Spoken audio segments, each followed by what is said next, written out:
तो गाइस आज हम बात करेंगे लुकिज्म के चैप्टर नंबर 530 के बारे में। और आज की वीडियो की शुरुआत में हम देखते हैं गन के अंदर का शीरो ओनी जाग चुका होता है और गन को देख के अगल बगल के जितने भी लोग होते हैं सबकी फट चुकी होती है। हालांकि शिनतारो भी काफी ज्यादा हैरान होता है क्योंकि गन काफी ज्यादा पावरफुल हो चुका होता है, लेकिन उसके बावजूद भी शिनतारो हार नहीं मानता और गन के ऊपर एक खतरनाक सा मुक्का मारता है। बट गन अपने दोनों हाथों से इस मुक्के को ब्लॉक कर लेता है। इतने में ही शिनतारो उसके ब्लॉक में एक और मुक्का मार के उसको पीछे की तरफ फेंक देता है और अपने मन में कहता है, गन काफी ज्यादा ताकतवर हो चुका है, क्या इतना काफी नहीं है? गन की इतनी ताकत से काम चल जाना चाहिए। गन जितना ताकतवर अभी है, क्या उस हिसाब से मुझे उसे यामाजाकी का हेड बनने देना चाहिए। अभी जो गन शिनतारो के हमले से पीछे की तरफ गया होता है वो दीवार में गिरता नहीं है, वो दीवार में सपोर्ट लेते हुए लैंड करता है और वापस से उसी दीवार का सपोर्ट लेके बहुत ही तेजी से आता है शिनतारो की तरफ उसके ऊपर मुक्का मारने के लिए। जैसे जैसे ये मुक्का शिनतारो की तरफ बढ़ रहा होता है तो शिनतारो अपने मन में कहता है, हाँ मुझे अब इन चीजों को छोड़ देना चाहिए। मैंने अपनी पूरी जिंदगी नियमों का पालन करने में बिताई है। मैंने अपनी पूरी जिंदगी अपनी फैमिली के नाम करी है और जो 3 परिवारों के हेड्स को मैंने जान से मारा था वो एक नॉर्मल बात थी। अगर गन फैमिली का हेड बन जाता तो हारुतो की तरफ के लोग विद्रोह कर देते। इसलिए परिवार के नियम और कानूनों को बचाने के लिए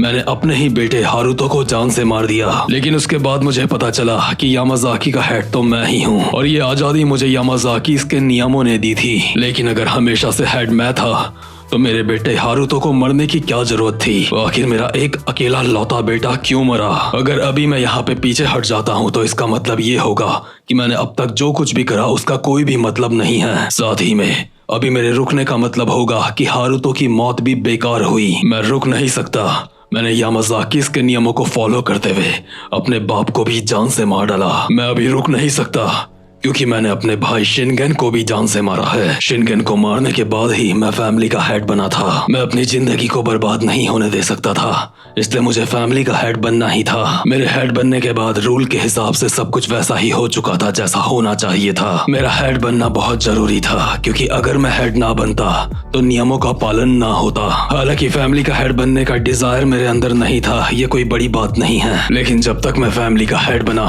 तब तक मेरे पास कुछ नहीं बचा था। नियमों का पालन करते करते मेरी जिंदगी तबाह हो चुकी थी, लेकिन उसके बावजूद भी मैं यामाजाकी के हेड की पोजीशन को छोड़ नहीं सकता था और नियमों के ही मुताबिक मैं अपनी जान भी नहीं ले सकता था। मेरे हेड बनने के बाद सब कुछ नियमों के हिसाब से हो चुका था, सब कुछ ठीक हो चुका था सिवाय मुझे छोड़ के। मैं उन नियमों के बंधन से भागना चाहता था और उस बंधन से भागने की कोशिश करते हुए मुझे एक रास्ता नजर आया, एक ऐसा रास्ता जिसमें मैं नियमों का पालन भी करूंगा और हेड भी नहीं बनूंगा। और वो रास्ता था गन। सिर्फ गन ही ऐसा कर सकता है। अगर मैं गन के हाथों से मारा जाऊंगा तो मैं इन नियमों के बंधन से भाग सकता हूँ। और ऑब्वियसली प्रेजेंट मोमेंट में गन और शिनतारो की फाइट चल रही होती है। गन का मुक्का भी बहुत ही तेजी से शिनतारो की तरफ बढ़ रहा होता है और सीधा पड़ता है शिनतारो के पेट में, जो कि शिनतारो के पेट को चीर देता है। और शिनतारो को यह बात अच्छी तरीके से पता होती है क्योंकि गन के अंदर यामाजाकी का खून दौड़ रहा है और अगर शिनतारो गन के ही हाथ से मारा जाता है तो अगला हेड गन ही बनेगा नियमों के मुताबिक। और इस तरीके से शिनतारो बिना नियमों को तोड़े इन सारे रूल से भाग सकता है। इसलिए हम कह सकते हैं कि शायद शिनतारो खुद यहाँ पे मरना चाहता है। और जैसे ही शिनतारो के पेट में ये मुक्का पड़ता है इतने में ही गन अपनी अल्ट्रा इंस्टिंक्ट मोड से बाहर आ चुका होता है। इसलिए शिनतारो कहता है, शिट,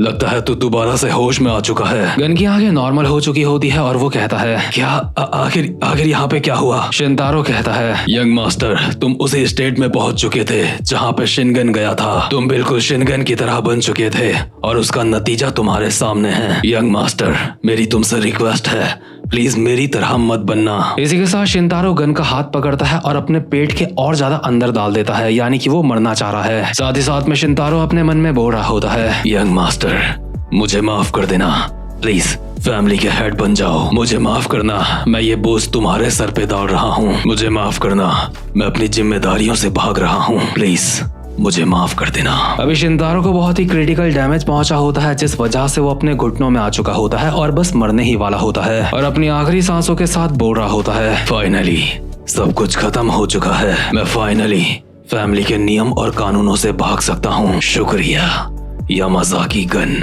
तुम्हारा बहुत बहुत शुक्रिया। यामाज़ाकीज़ के बाकी के बंदे अभी आपस में बोल रहे होते हैं, हे, आखिर अब हमें क्या करना चाहिए?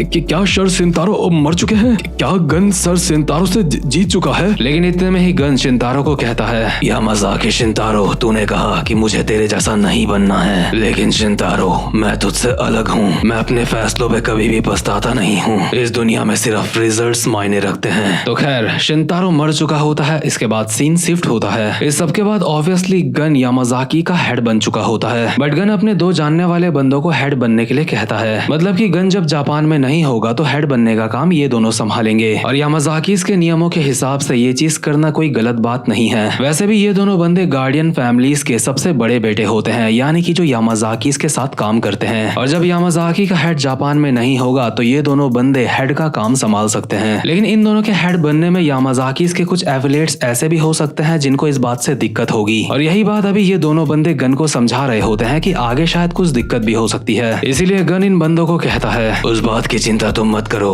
अगर उन लोगों ने मेरे ऑर्डर्स को फॉलो नहीं करा तो उन्हें इस बात की कीमत चुकानी पड़ेगी। अगर उन्होंने हमारे खिलाफ जाने की कोशिश करी तो उन्हें यह बताना पड़ेगा कि जनरेशन 0 के टाइम पे यामाज़ाकीज़ ने किस तरीके से पूरे के पूरे नेशन को अपने अंडर में करा था। और अभी हमें जनरेशन 0 के कुछ यामाज़ाकीज़ दिखाए जाते हैं, जिनमें से शायद एक तो शिनगेन है और दूसरा शायद शिनतारो होगा, लेकिन तीसरा बंदा हमें ठीक से नहीं पता कि कौन है। बट ये जो भी बंदा है काफी ज्यादा खतरनाक है। मतलब ये जो पीछे वाला बंदा है ना, सबसे पीछे वाला, थोड़ी थोड़ी मुझे ये वास्को जैसी वाइब दे रहा है, बट ऑब्वियसली ये वास्को से काफी ज्यादा ताकतवर होगा। वैसे भी ये 0 जनरेशन का बंदा है और 0 जनरेशन के बंदे कोई मजाक नहीं होते। इसके बाद गन ने जिन दो बंदों को हेड बना रखा होता है उनमें से एक कहता है, ठीक है, अगर तुम हर चीज के लिए तैयार हो तो हमारे पास और कोई रास्ता नहीं है। दूसरा बंदा कहता है, वो सब तो ठीक है, लेकिन क्या तुम ठीक हो? मैंने सुना था तुम एलाइट के साथ मिलकर काम कर रहे हो। मुझे पूरी बात नहीं पता है, लेकिन कहीं वो तुम्हारी किसी कमजोरी का फायदा तो नहीं उठा रहा है? क्योंकि अगर वो कुछ ऐसा कर रहा है तो हम लोग तुम्हारी मदद कर सकते हैं। वैसे भी परिवार के हेड की रक्षा करना हमारा कर्तव्य है। गन कहता है,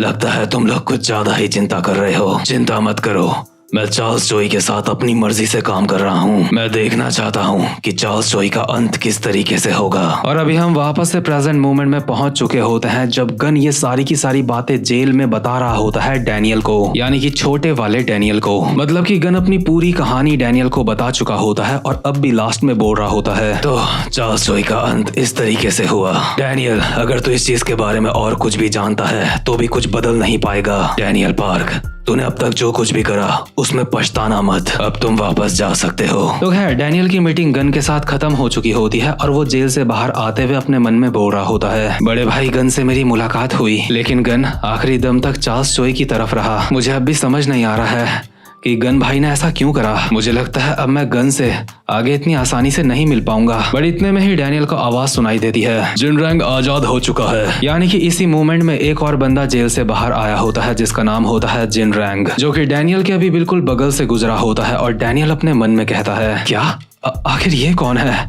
इसका ऑरा बहुत ज्यादा डरावना है। जिनरैंग अभी चलता हुआ आगे की तरफ बढ़ता है। इतने में ही उसके सामने एक बंदा आता है जो कि जिनरैंग को कहता है, बड़े भाई तुम्हें यहाँ पे रहने में दिक्कत हुई होगी है ना? क्या आपने कुछ खाया? मुझे लगता है अब तक आपने कुछ नहीं खाया, ये लीजिए। और अभी हम देखते हैं ये जो सफेद बालों वाला बंदा होता है ये यहाँ पे अकेला नहीं आया होता, इसके पीछे पूरी की पूरी गैंग होती है और वो सारे के सारे बंदे सर झुका के जिनरैंग को ग्रीट कर रहे होते हैं। मतलब कि जिनरैंग कोई ऐसा वैसा बंदा नहीं है, ये बहुत ही खतरनाक बंदा है। और भले ही इस सफेद बाल वाले बंदे को ज्यादा हाईलाइट अभी नहीं करा गया है, लेकिन मुझे ये भी काफी ज्यादा खतरनाक लग रहा है। तो खैर इसके बाद सीन शिफ्ट होता है और हम देखते हैं एक पेट्रोल पंप का सीन, जहाँ पे किंग ऑफ एंचियन अपनी कार पे पेट्रोल भर रहा होता है और किसी से कॉल पे बात करते हुए कहता है, हाँ क्या इतना ज्यादा वक्त हो चुका है क्या? ठीक है, तो फाइनली वो जेल से आजाद हो चुका है। हाँ फाइनली वो बंदा आ रहा है जिसे सब फॉलो करते हैं। King of Busan Jinrang is coming. मतलब कि जिनरैंग ही किंग ऑफ बुसान है। और आपको याद दिला दूं, बुसान में गैप्रियोंग किम का एक स्टूडेंट भी था। आई थिंक वो यही हो सकता है। और अभी हमें इसका पूरा साफ फेस दिखाई देता है। मतलब कि सच में लुकिसम में एक और खतरनाक बंदे की एंट्री हो चुकी है। बल्कि मैं तो कहता हूँ एक बंदे की नहीं, 2 बंदों की एंट्री हो चुकी है। उस सफेद बाल वाले वाले बंदे को हम भूल नहीं सकते। हालांकि इस सफेद बाल वाले बंदे के बारे में अभी हमें कुछ भी नहीं बताया गया है, बट इस बंदे को देख के मुझे पूरी फील आ रही है ये काफी खतरनाक है। तो खैर गाइस, उम्मीद करता हूँ कि आपको आज की एक्सप्लेनेशन भी अच्छी लगी हो और मैं ऐसे ही कोशिश करता रहूंगा आपको बेस्ट से बेस्ट एक्सप्लेनेशन देने की। अब मैं मिलता हूँ आपसे अपनी नेक्स्ट वीडियो में, तब तक के लिए गुड बाय।